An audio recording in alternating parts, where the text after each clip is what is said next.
Saudi अरब की गद्दारी और भारत के खिलाफ उगले गए जहर पर भारत की प्रतिक्रिया ने पूरे गल्फ देशों के भू राजनीतिक परिदृश्य में हलचल मचा दी है। हाल यह बन चुका है, पिछले 48 घंटों में गल्फ देशों में लगातार एक के बाद एक मीटिंगें चल रही हैं। कई देश भारत के किए गए कार्यों का समर्थन कर रहे हैं, तो वहीं कई देश भारत की तरफ से अब लिए जा रहे एक्शन से पूरी तरीके से हिल चुके हैं। हाल यह बन चुका है कि अब कई सारे देशों ने सऊदी अरब के द्वारा किए गए कृत्य को ही गलत ठहराना शुरू कर दिया था, और इसके चलते अब जो खबर सामने आ रही है उस खबर ने न सिर्फ पूरी दुनिया को हिला करके रख दिया है, बल्कि सऊदी अरब की तरफ से अब तक का सबसे बड़ा यू टर्न कहा जा रहा है। दरअसल अब तक सऊदी अरब सिर्फ अपनी प्रेस मीडिया और ब्रीफ के माध्यम से यह कह रहा था कि उसके साथ पाक के हुए समझौते का भारत से कोई लेना देना नहीं है और भारत का इससे हमारे इस रिश्तों पर कोई प्रभाव नहीं पड़ेगा। लेकिन भारत ने पिछले 48 घंटों में जिस कदर से सऊदी अरब को लेकर के एक के बाद एक ताबड़तोड़ एक्शन लिए हैं, उन एक्शन के चलते अब सऊदी अरब के जो हौसले थे वो तो पस्त हो ही चुके हैं। साथ ही साथ सऊदी अरब के प्रिंस मोहम्मद बिन सलमान भी घुटनों पर आने को मजबूर हो उठे हैं, और अब इस वक्त सबसे बड़ा एक्शन लिया गया है सऊदी अरब का भारत के दबाव में आकर के।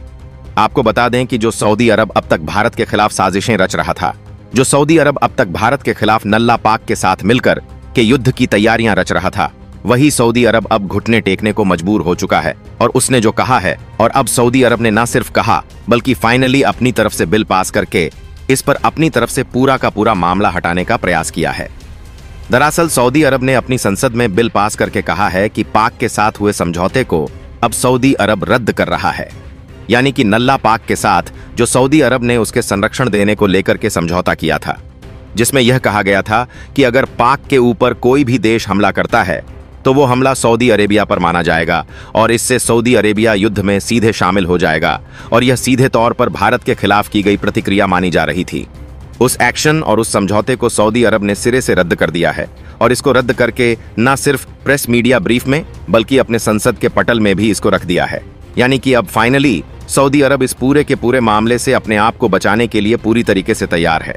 लेकिन अब इस पूरे घटनाक्रम के बीच में दरअसल गल्फ देशों के बीच बहुत बड़ा भूचाल आ चुका है। अब तक जो मामला शांत होता दिखाई दे रहा था, वह मामला सऊदी अरेबिया के अचानक से इस समझौते को रद्द करने के चलते और उभर करके सामने आ चुका है। वहीं इसको लेकर के पाक की जो प्रतिक्रिया है वो पूरी दुनिया को सन्न कर देने वाली है। पाक इस घटना के बाद, इस समझौते को सऊदी अरब की तरफ से रद्द किए जाने के बाद से भयंकर सदमे में आने के बाद बहुत बड़ी प्रतिक्रिया दिया है। सऊदी अरब को लेकर के और भारत को लेकर के भी बहुत बड़ा बयान सामने आ चुका है। क्या है इस वक्त पूरी खबर? क्या पूरी अपडेट सामने आ रही है? पिछले 12 से 48 घंटों के बीच पूरा का पूरा यह माजरा फैला, और सतह जो सऊदी अरेबिया है वहां की संसद के पटल में जब मामला सामने पहुंचा तब इस पर भारी प्रतिक्रिया देखने को मिली। क्या है पूरी खबर? क्या पूरी अपडेट सामने आ रही है? सऊदी अरब ने इस समझौते को अपने आप को बाहर क्यों किया, और इसको बाहर करने के बाद असल में अब असल कहानी शुरू हो चुकी है गल्फ देशों के बीच की। वो क्या है वो भी बताएंगे आपको, तो चैनल पर बने रहें। वीडियो को लाइक और चैनल को अगर अभी तक सब्सक्राइब नहीं किया है तो नीचे बने काले कलर के बटन को दबा करके चैनल को सब्सक्राइब करके इसे ऑल पर जरूर सेलेक्ट कर लीजिएगा, ताकि जुड़ी खबर आप तक सबसे पहले पहुंचती रहे। दोस्तों, भारत की इस स्ट्रेटेजिक कूटनीति के लिए कमेंट बॉक्स में एक जय हिंद जरूर बनता है, क्योंकि भारत ने अब तक की सबसे बड़ी अपनी कूटनीतिक ताकत का परिचय इस समय दिया है, जो पिछले सिर्फ 48 घंटों के अंदर अंदर गल्फ देशों में सिर्फ भारत के अकेले की वजह से भूचाल आ चुका है। और हाँ दोस्तों, कमेंट बॉक्स में आप यह लिख के जरूर बताइएगा कि आप देश के किस कोने से हमारी वीडियो देख रहे हैं, ताकि हमें यह पता चल सके कि हमारे सब्सक्राइबर्स किन किन जगहों से हमारी वीडियो देखते हैं और आप हमारी लाइव वीडियो को कितना पसंद करते हैं। यह भी कमेंट बॉक्स में जरूर लिखिएगा। इससे हमारी काफी बड़ी मदद होती है और हम अपनी सटीक और ज्यादा एनालिसिस जानकारियों को आप तक साझा कर पाएं। इसके लिए चैनल को सब्सक्राइब भी करना मत भूलिएगा। दोस्तों, सऊदी अरब पर भारत की अगर सबसे बड़ी जीत कही जाए तो यह कुछ कम नहीं है, और बात अगर कही जाए कि न सिर्फ सऊदी अरब बल्कि यह गल्फ देशों पर भारत के सबसे बड़े दबदबे और भारत की सबसे बड़ी कूटनीतिक चाल और ताकत का नतीजा इस वक्त पूरी दुनिया के सामने आ चुका है, तो यह बात बिल्कुल सही है। क्योंकि इस वक्त भारत ने जो किया है वास्तव में अब तक ऐतिहासिक रूप से देखा जाए तो इतना तेजी से और इतना फास्ट एक्शन किसी भी देश ने नहीं लिया होगा। दरअसल भारत ने पिछले 45 घंटों में एक के बाद एक न सिर्फ सऊदी अरब बल्कि गल्फ देशों को निशाना बनाते हुए कई बड़े एक्शन लिए हैं, और भारत के ताबड़तोड़ एक्शन की वजह से न सिर्फ सऊदी अरब बल्कि पूरे के पूरे गल्फ देशों की मुसीबतें बढ़ चुकी हैं। और इस मुसीबत के बढ़ने के चलते अब मुस्लिम जगत का खलीफा बनने का सऊदी अरब का जो नाटो बनाने का सपना है वह तो भूल ही जाइए। अब मुस्लिम संगठन के अंदर ही बहुत बड़ी फूट पड़ चुकी है। अब तक यह कहा जा रहा था कि नाटो जो मुस्लिम संगठन बनाने की कोशिश कर रहे थे, भारत ने उस सपने को चकनाचूर किया है। लेकिन असल कहानी अब कुछ और ही सामने आ चुकी है। असल कहानी यह है कि अब मुस्लिम जगत में मुस्लिम देशों के बीच आपस में ही फूट पड़ चुकी है। कजाकिस्तान, किर्गिस्तान, उज्बेकिस्तान, ये सब देशों ने इस पूरे के पूरे सऊदी अरब के कृत्यों का विरोध करते हुए सीधे तौर पर मुस्लिम जगत में फूट डालने का काम कर दिया है। और सबसे बड़ी बात, ईरान और तुर्की जैसे देश जिनसे उम्मीद लगाई जा रही थी कि वो सऊदी अरब का साथ देंगे, असल में उन्होंने पूरा इस मामले से अपने आप को अलग कर लिया है। यह बहुत बड़ा सीटबैक है, न सिर्फ सऊदी अरब के लिए बल्कि पूरे के पूरे पाक के लिए। आपको बता दें कि सऊदी अरब, पाक और तमाम गल्फ देशों ने ही मिलकर के दोहा कतर में हुई मीट में इस पूरे फैसले का आयोजन किया था और इस पूरे में भारत के खिलाफ साजिश रचने की कोशिश चली गई थी। लेकिन यह साजिश अब पूर्णतः फेल हो चुकी है। दरअसल भारत ने किस कदर से इन एक्शंस को प्रभावी बनाया, भारत ने किस तरह से सऊदी अरब ही नहीं बल्कि गल्फ देशों को पूरी तरीके से निशाने पर लिया है, अब इस रिपोर्ट में आगे हम यह समझने जा रहे हैं। आपको बता दें कि गल्फ देशों में सबसे ज्यादा ऑयल प्रोड्यूसिंग कंट्री है और यह ऑयल प्रोड्यूसिंग कंट्री के पास खाद्यान्न की समस्या है, क्योंकि यहां पर अगर देखा जाए तो रेगिस्तान ही रेगिस्तान है। यहां पर जलवायु ऐसी है ही नहीं कि यह खाद्यान्न उत्पादन कर सकें। ऐसे में इन देशों की निर्भरता कहीं ना कहीं सीधे तौर पर उन देशों पर होती है जो खाद्यान्न प्रमुख देश हैं। और अगर खाद्यान्न प्रमुख देशों की बात की जाए तो चीन है, भारत है और साथ ही रूस का कुछ क्षेत्र, अमेरिका, ऐसे देश हैं ये जो खाद्यान्न की समस्याओं को दुनिया भर के सुलझाते हैं। और गल्फ देशों में अगर कहा जाए तो सबसे बड़ा निर्यात इन्हीं देशों का है। ऐसे में भारत, चीन और रूस के त्रिगुट ने सऊदी अरब को सीधे तौर पर बहुत बड़ा निशाना बनाते हुए यहां पर खाद्यान्न के अपने एक्सपोर्ट पर रोक लगाने और कई जगहों पर इन्हें सीमित करने को लेकर के सीधे नोटिस जारी किया था, जिसके चलते गल्फ देशों में सिर्फ 12 घंटों के अंदर अंदर भारत ने भूचाल ला दिया। जिसके चलते हाल यह बन चुका है कि गल्फ देशों के वो देश जो अब तक सऊदी अरेबिया के साथ खड़े होकर के उसकी हां में हां मिला रहे थे और यह कह रहे थे कि मुस्लिम जगत का एक इकलौता देश है जो परमाणु हथियार संपन्न है, नल्ला, उसके साथ पूरा का पूरा गल्फ देश खड़ा है। अब उन्होंने ही न सिर्फ पाक को अकेला थलग छोड़ दिया है बल्कि इस पूरे मामले से कटने के लिए उन्होंने सऊदी अरब को भी सीधे अपने समूह से बाहर करने का फैसला लिया है।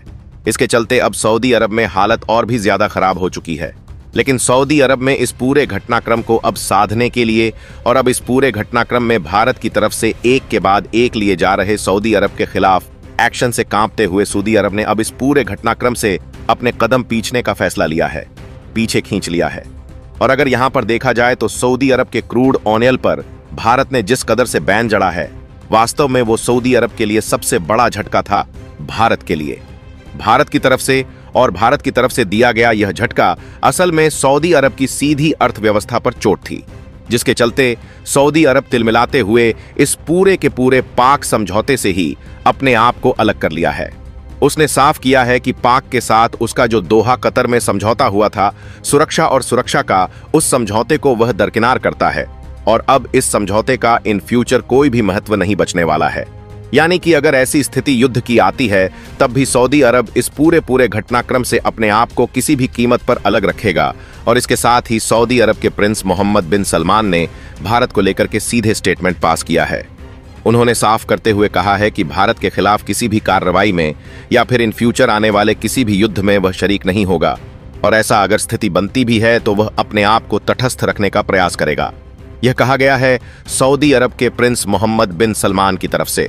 साथ ही साथ उन्होंने कहा है कि भारत के साथ व्यापार और वाणिज्य की स्थितियों को मजबूत सुदृढ़ करने के लिए, साथ ही अपने तेल पर भारत की तरफ से लगाए प्रतिबंधों को लेकर के वो एक डेलीगेट्स को जल्द इंडिया भेजने जा रहे हैं। यानी कि सऊदी अरब से एक बड़ी टीम रवाना की जाएगी। भारत को जो भारत और सऊदी अरब के रिश्तों को पुनः सही करने के लिए जल्द दिल्ली रवाना की जा रही है। यह है सऊदी अरब की तरफ से बयान। लेकिन अब इस बयान के बीच हाल उस देश की बात करते हैं जो इस पूरे के पूरे समझौते के बाद पूरी दुनिया में कूद कूद करके यह कह रहा था कि अब उसके ऊपर किसी देश की हिम्मत नहीं है कि उसके ऊपर किसी भी तरीके का हाथ उठा सके। लेकिन अब वह देश ही भीगी बिल्ली बन चुका है, क्योंकि यह समझौता रद्द होने के साथ ही उसके ऊपर लगा संरक्षण पूर्णतया खत्म हो चुका है। जी हां, अब आप बिल्कुल सही समझ रहे हैं, नाम भी लेने की जरूरत नहीं है। हम बात कर रहे हैं नल्ला पाक की। हाल यह बन चुका है कि वहां के विदेश मंत्री ने इसको लेकर के सऊदी अरब का सबसे बड़ा बैकफुट कहा है कि सऊदी अरब जैसे देश भारत जैसे देशों से डर रहे हैं और उन लोगों के पास इतनी सामर्थ्य है ही नहीं कि वह भारत का सामना कर सके। दरअसल यह स्टेटमेंट सीधे तौर पर सऊदी अरब को बढ़ाने के लिए है, यानी कि उसको उकसाने के लिए है ताकि वह इस समझौते को ना रद्द करता। लेकिन इसके बावजूद सऊदी अरब ने कहा कि वह अपनी संप्रभुता और अपने व्यापार और आर्थिक चीजों को मद्देनजर रखते हुए अपने फैसले लेने के लिए खुद ही स्वच्छंद है और इस पर किसी भी तीसरे देश का इंटरफेयर नहीं चाहता है। और इस स्टेटमेंट के बाद से ही मानो पाक में भूचाल आ चुका हो।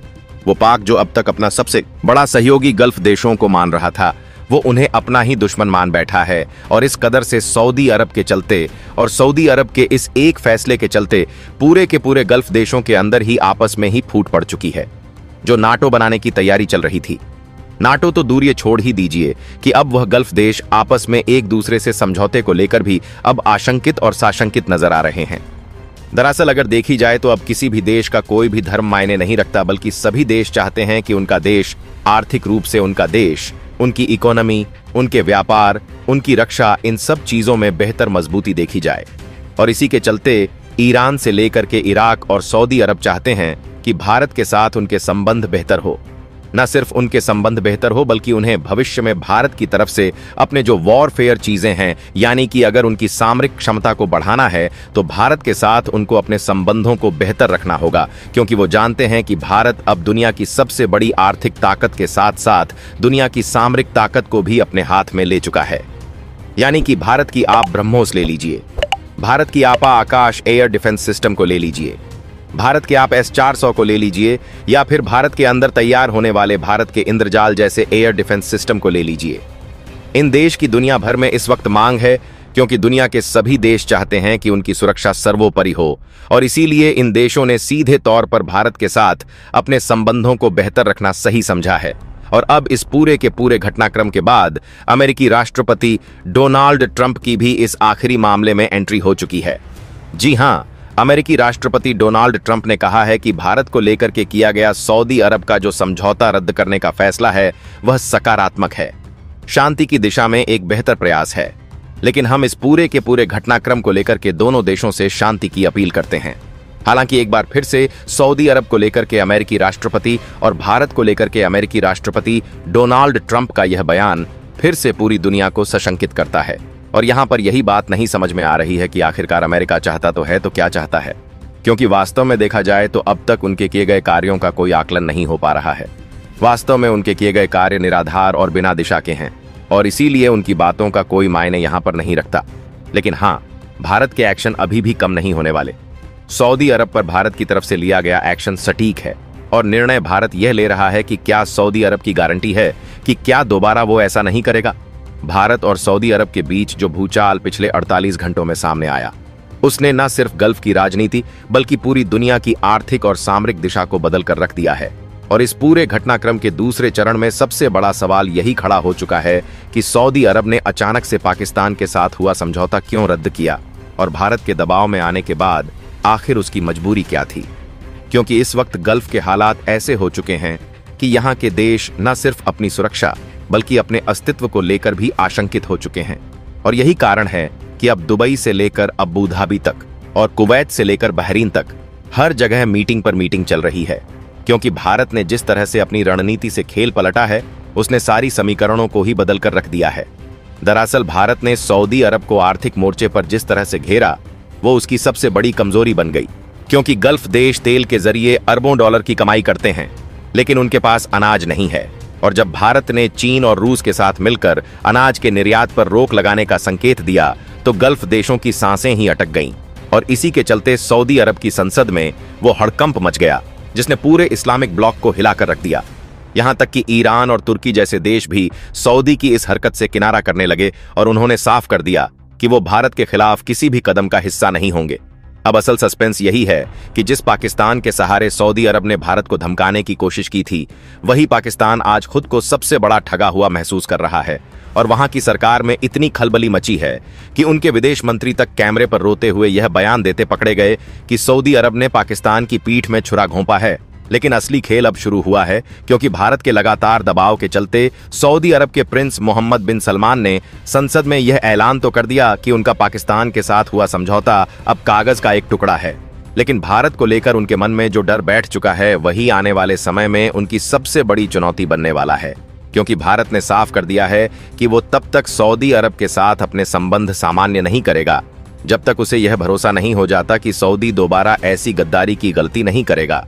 अब सवाल यह भी उठ रहा है कि क्या भारत का यह दबाव सिर्फ सऊदी तक सीमित रहेगा या फिर कतर, कुवैत, बहरीन और ओमान जैसे देशों पर भी इसका असर दिखेगा, क्योंकि ये सभी देश इस वक्त एक दोराहे पर खड़े हैं। एक तरफ भारत की ताकत और उसका अनाज है और दूसरी तरफ तेल की कमाई और इस्लामिक एकता का खोखला सपना। अब ये देश किसका साथ देंगे, यही इस पूरे सस्पेंस की जड़ है।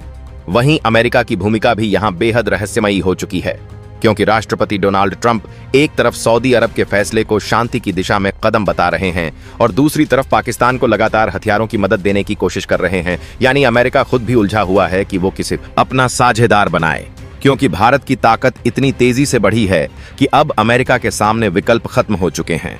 और यही कारण है कि अमेरिकी सीनेट में भी भारत को लेकर लगातार बहस हो रही है। अब अगला बड़ा सवाल यह है कि अगर पाकिस्तान को सऊदी अरब ने यूं ही अकेला छोड़ दिया तो क्या पाकिस्तान चीन की गोद में पूरी तरह समा जाएगा? और अगर ऐसा होता है तो क्या चीन इस वक्त पाकिस्तान की हालत संभाल पाएगा, जबकि चीन खुद ताइवान और दक्षिण चीन सागर के मसलों में फंसा हुआ है? भारत के लिए यह स्थिति सोने पर सुहागा है, क्योंकि एक तरफ पाकिस्तान अकेला पड़ रहा है और दूसरी तरफ चीन अपनी ही समस्याओं में उलझा हुआ है। और यही कारण है कि भारत ने अब सऊदी अरब को एक डेलीगेशन भेजने का प्रस्ताव दिया है। लेकिन भारत ने साफ किया है कि इस डेलीगेशन से पहले सऊदी अरब को यह भरोसा दिलाना होगा कि वो भविष्य में पाकिस्तान को किसी भी तरह का सैन्य संरक्षण नहीं देगा। अब इस पूरी कूटनीतिक बाजी के बीच जो सबसे बड़ा सस्पेंस सामने आ रहा है वो ये है कि गल्फ देशों की अगली रणनीति क्या होगी, क्योंकि अगर ये देश भारत के खिलाफ जाते हैं तो उनके पास खाने को कुछ नहीं होगा, और अगर भारत के साथ आते हैं तो उन्हें पाकिस्तान और कट्टरपंथी गुटों का विरोध झेलना पड़ेगा। इसी दोराहे ने अब पूरे इस्लामिक जगत को बांट दिया है और यही भारत की सबसे बड़ी जीत कही जाएगी, क्योंकि बिना एक भी गोली चलाए भारत ने दुश्मनों के खेमे में ऐसी दरार डाल दी है जो अब शायद ही कभी भर पाए। अब देखना यही होगा कि आने वाले समय में पाकिस्तान किस हद तक इस गद्दारी का बदला लेने की कोशिश करता है, और क्या सऊदी अरब अपनी संसद में पास किए गए इस बिल पर स्थायी रूप से टिक पाएगा या दबाव में आकर फिर कोई नया खेल खेलेगा। लेकिन इतना तय है कि भारत ने जो कूटनीतिक हमला इस बार किया है उसने पूरे विश्व को यह दिखा दिया है कि नई दिल्ली अब सिर्फ एशिया ही नहीं बल्कि पूरी दुनिया की राजनीति की धुरी बन चुकी है। और यही वजह है कि इस पूरे घटनाक्रम का दूसरा भाग पहले से कहीं ज्यादा खतरनाक और रहस्यमयी साबित हो रहा है, क्योंकि अब असली कहानी शुरू हो चुकी है।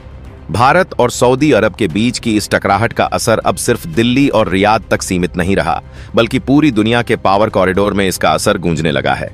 और यही वजह है कि इस घटनाक्रम के आगे का हिस्सा और भी ज्यादा रोमांचक और रहस्यमयी हो गया है, क्योंकि भारत ने सऊदी अरब के खिलाफ जो आर्थिक और कूटनीतिक दबाव बनाया था, अब वही दबाव धीरे धीरे पूरे गल्फ ब्लॉक के सिर पर सवार हो चुका है। और इस दबाव ने इन देशों को मजबूर कर दिया है कि वो या तो भारत का साथ दें या फिर अपनी अर्थव्यवस्था को तबाह होते देखें। दरअसल भारत ने जो सबसे बड़ा हथियार इस्तेमाल किया वो खाद्यान्न था, और गल्फ देश जानते हैं कि अगर भारत से अनाज की सप्लाई रुक गई तो उनके देशों में हफ्तों के अंदर भूख दंगे शुरू हो जाएंगे। और यही डर उन्हें भारत के सामने घुटने टेकने पर मजबूर कर रहा है। सऊदी अरब की संसद में पास हुए बिल ने पाकिस्तान को पूरी तरह से अकेला कर दिया, और जैसे ही यह खबर बाहर आई, पाकिस्तान की राजनीति में भूचाल आ गया। वहां के विपक्ष ने सरकार पर आरोप लगाया कि उसने आंख बंद करके सऊदी अरब पर भरोसा किया, और अब उसी सूदी ने उन्हें बीच मझधार में छोड़ दिया। वहां के टीवी चैनल लगातार यह दिखा रहे हैं कि पाकिस्तान की विदेश नीति अब पूरी तरह बर्बाद हो चुकी है और देश को ऐसे मोड़ पर खड़ा कर दिया गया है जहां उसके पास ना पैसे बचे हैं ना दोस्त। दूसरी तरफ चीन, जिसने हमेशा पाकिस्तान को बचाने की कोशिश की थी, वह भी अब खामोश है, क्योंकि चीन को पता है कि अगर उसने भारत के खिलाफ इस मोर्चे पर पाकिस्तान का खुला साथ दिया तो उसका पूरा बेल्ट एंड रोड प्रोजेक्ट खतरे में पड़ जाएगा। और यही कारण है कि चीन अब सिर्फ बयानबाजी तक सीमित हो चुका है। वहीं रूस, जो भारत का रणनीतिक साझेदार है, उसने भी साफ कर दिया है कि भारत के खिलाफ किसी भी तरह की साजिश में वह हिस्सा नहीं लेगा, बल्कि वो भारत की हर तरह से मदद करेगा ताकि इस्लामिक नाटो बनाने का जो सपना सऊदी और पाकिस्तान ने देखा था वो हमेशा हमेशा के लिए खत्म हो जाए। अब असल सवाल ये है कि सऊदी अरब ने आखिर इतनी जल्दी क्यों सरेंडर किया। दरअसल भारत ने उसके सबसे बड़े एक्सपोर्ट यानी क्रूड ऑयल को निशाना बनाया और भारतीय कंपनियों ने सऊदी से तेल खरीदने से इनकार कर दिया और दूसरी तरफ रूस और नाइजीरिया जैसे देशों से बड़े पैमाने पर तेल खरीदने का करार कर लिया। इस कदम ने सऊदी अरब की कमर तोड़ दी क्योंकि उसे लगा था कि भारत उसकी अर्थव्यवस्था का सबसे बड़ा सहारा है। लेकिन जब भारत ने रास्ता बदल लिया तो उसकी अरबों डॉलर की कमाई रातों रात खतरे में पड़ गई। इसी दबाव में प्रिंस मोहम्मद बिन सलमान को संसद में आकर यह ऐलान करना पड़ा कि पाकिस्तान के साथ हुआ सुरक्षा समझौता अब रद्द किया जा रहा है। लेकिन अब असली खेल यहीं से शुरू हुआ क्योंकि पाकिस्तान इस धोखे से तिलमिला उठा और उसने धमकी दी कि वो अब ईरान और तुर्की के साथ मिलकर सऊदी के खिलाफ नया मोर्चा खोलेगा। लेकिन यहां भी उसे करारा झटका लगा क्योंकि ईरान ने साफ कहा कि वह भारत के साथ अपने संबंध बिगाड़ने का जोखिम नहीं उठाएगा और तुर्की ने भी इस मसले से दूरी बना ली। यानी पाकिस्तान अब पूरी तरह से अकेला पड़ चुका है। दूसरी तरफ अमेरिका की भूमिका भी बेहद संदिग्ध हो गई है। राष्ट्रपति डोनाल्ड ट्रंप ने एक तरफ तो इस फैसले की तारीफ की और कहा कि यह शांति की दिशा में कदम है, लेकिन दूसरी तरफ अमेरिकी रक्षा विभाग पाकिस्तान को चुपचाप हथियार सप्लाई करने की तैयारी कर रहा है ताकि भारत पर दबाव बनाया जा सके। लेकिन भारत ने भी इसका जवाब तैयार कर लिया है और उसने अमेरिका को साफ कर दिया है कि अगर उसने पाकिस्तान को हथियार दिए तो भारत रूस और चीन के साथ मिलकर एशिया में नया आर्थिक और सामरिक गठबंधन खड़ा कर देगा, जिससे अमेरिका की पकड़ पूरी तरह से ढीली पड़ जाएगी। अब इस पूरे घटनाक्रम का सबसे बड़ा सस्पेंस यही है कि क्या पाकिस्तान इस अपमान को चुपचाप सह जाएगा या फिर कोई पागलपन भरा कदम उठाएगा, क्योंकि वहां के हालात इतने खराब हो चुके हैं कि लोग सड़कों पर उतर आए हैं और सेना पर दबाव बना रहे हैं कि वो भारत के खिलाफ कोई बड़ा कदम उठाए। लेकिन सेना भी जानती है कि अगर उसने युद्ध छेड़ा तो भारत उसे चंद दिनों में घुटनों पर ला देगा। ऐसे में पाकिस्तान की हालत डूबते जहाज जैसी हो गई है और सऊदी अरब, जिसने कभी उसे सुरक्षा का आश्वासन दिया था, अब खुद भारत के सामने सिर झुका रहा है। यही भारत की असली जीत है, क्योंकि बिना युद्ध लड़े उसने अपने दुश्मनों को इस हद तक तोड़ दिया है कि अब वो खुद अपने अस्तित्व को बचाने के लिए लड़ रहे हैं। और यही कहानी आगे और भी ज्यादा खतरनाक होने वाली है, क्योंकि आने वाले दिनों में गल्फ के भीतर इतनी बड़ी दरार पड़ने वाली है कि पूरी दुनिया उसकी गूंज सुनने वाली है। भारत और सऊदी अरब के बीच की इस टकराहट ने जैसे ही गल्फ देशों की राजनीति को हिलाया, वैसे ही तीसरे चरण की असली कहानी और भी विस्फोटक हो गई, क्योंकि अब खेल सिर्फ तेल और अनाज तक सीमित नहीं रहा, बल्कि सीधे तौर पर सामरिक गठबंधनों और अंतर्राष्ट्रीय सुरक्षा पर जा पहुंचा है। और इस पूरे घटनाक्रम में सबसे ज्यादा बौखलाहट पाकिस्तान की राजनीति में देखने को मिली, क्योंकि वहां की संसद में सांसद एक दूसरे पर चिल्लाते हुए यह कहते पकड़े गए कि सऊदी अरब ने पाकिस्तान की रीढ़ तोड़ दी है और अब उनके पास भारत से टकराने की कोई औकात नहीं बची। वहां का विपक्ष लगातार यह मुद्दा उठा रहा है कि प्रधानमंत्री और सेना प्रमुख ने आंख मूंद कर मोहम्मद बिन सलमान पर भरोसा किया और अब उसी सऊदी ने उन्हें पीठ पीछे वार कर दिया है। लेकिन असलियत यह है कि पाकिस्तान की हालत इतनी खराब हो चुकी है कि उसके पास कर्ज चुकाने के लिए पैसे नहीं हैं और वो सऊदी अरब से डॉलर की भीख मांगने गया था। लेकिन भारत के दबाव के चलते सऊदी ने पाकिस्तान को आर्थिक मदद देने से भी हाथ पीछे खींच लिया। यही वजह है कि इस्लामाबाद की सड़कों पर लोग गद्दार हुकूमत के नारे लगाते हुए यह मांग कर रहे हैं कि अब पाकिस्तान भारत से सीधे युद्ध करे। लेकिन सेना जानती है कि युद्ध का मतलब होगा देश की पूरी तबाही। इधर भारत ने सऊदी अरब को जिस तरह से मजबूर किया, वह उसकी कूटनीतिक कला का सबसे बड़ा उदाहरण है, क्योंकि भारत ने साफ कर दिया कि अगर सऊदी अरब ने पाकिस्तान का साथ दिया तो भारत पूरी तरह से उसके तेल पर निर्भरता खत्म कर देगा और रूस, ईरान और नाइजीरिया जैसे देशों से तेल खरीदना शुरू कर देगा। और हुआ भी यही। भारतीय कंपनियों ने सऊदी अरब से तेल खरीदना अचानक रोक दिया और यह फैसला पूरी दुनिया में एक झटका बनकर सामने आया, क्योंकि भारत दुनिया का तीसरा सबसे बड़ा तेल उपभोक्ता है और उसके हटते ही सऊदी अरब की अर्थव्यवस्था हिल गई। अब इस दबाव का असर इतना बड़ा था कि संसद में बिल पास कराकर उन्हें पाकिस्तान के साथ हुआ सुरक्षा समझौता रद्द करना पड़ा।